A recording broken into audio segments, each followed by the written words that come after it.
Welcome back. Welcome back to the Very Late Night Show. I'm your host who loves to boast. I'm Sydnee Stevens, and today we have a special guest on the phone with us today. Hi, I'm Makayla. Hi, Makayla. It's nice to have you here. Thank you. So, what will you be talking about today?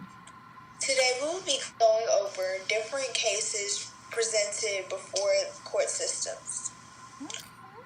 Okay. Well, it is a pleasure having you here, so thank you for coming. Alrighty, now let's talk tea. So, Makayla, who will we be talking about first? Today we will be going over different court cases seen before a court system. The first is Emmett Till. Till was a 14-year-old who was fatally abused and murdered by white men in his community when they allegedly heard that Till had flirted with one of the cashiers, who was white. Several years later, the case was brought open again, and Emmett Till was found guilty because the white woman said that he did not whistle at her or anything. Now, audience, how do y'all feel about this? Okay. Now, Sydnee, how do you feel? Well, honestly, Makayla, I feel like these white people have mistreated this young boy. He had done nothing wrong. Technically, all he did was, well, he did nothing. I mean, she just really didn't tell the truth until later on, like back in 2008, 2007, something like that. I think I've heard of this case before where it was like she didn't come tell the truth. But this was just he was wrongfully accused and he was murdered. And I should insert a picture here, but if we don't have a picture, you can always go on our website to look at it. But who's next on the list, Makayla? Well, next we have Trayvon Martin. Okay. Trayvon Martin was a 70-year-old black male who lived in Sanford, Florida. He was murdered by George Zimmerman, who at the time was a neighborhood watchman. George Zimmerman reported that he saw a suspicious guy walking around his neighborhood. He then called a police officer to tell them that he saw a suspicious guy. When he called them, he told them that he saw him, and then he started following him. The police officer gave him direct orders not to follow him, but then he continued, which then led to an altercation between him and Trayvon Martin, which led to Trayvon Martin's murder by George Zimmerman. He was then found not guilty in court because of the self-defense law.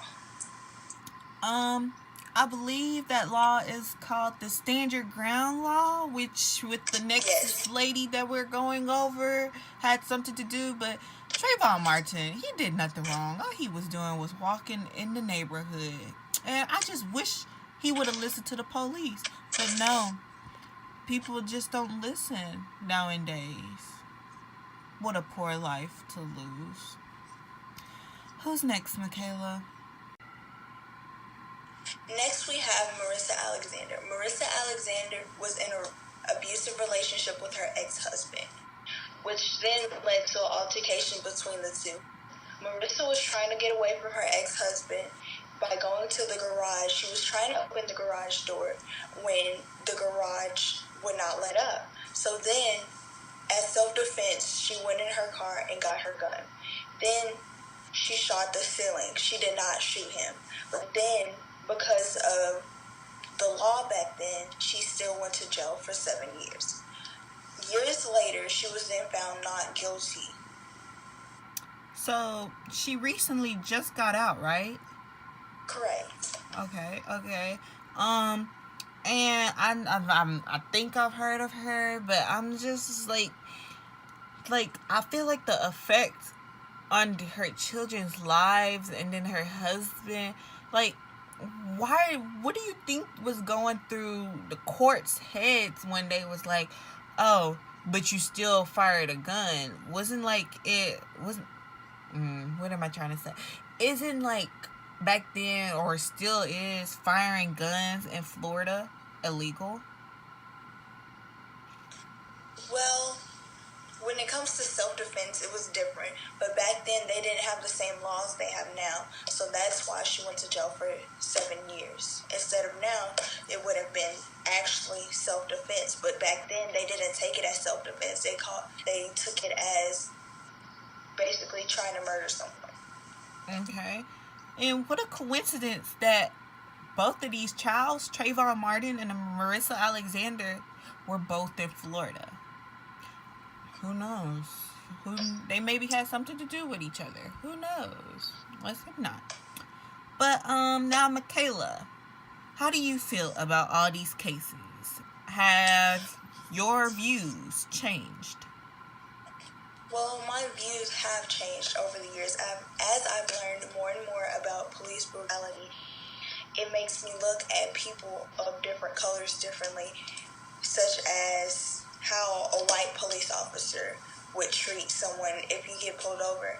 Nowadays in time, you try your best not to get pulled over because anything could happen. Right, right. Okay, okay. So, is there anything else we should know? Are there like any like lessons that you want to like fun like well not fun facts but like anything you just want to give out there for the black audience who are watching, things to do when or when not uh police are involved? Always watch your surroundings and be careful on who you're around at this time because anything can happen with anyone. And for more, y'all can go to the website that will be in the description below. Yeah. Okay, well there you have it, you guys. Makayla, who has came to talk to us about all the brutality and how to just watch and stay safe when encountering suspicious things. Thank you, Makayla, for being here with us. We have enjoyed you. Yes.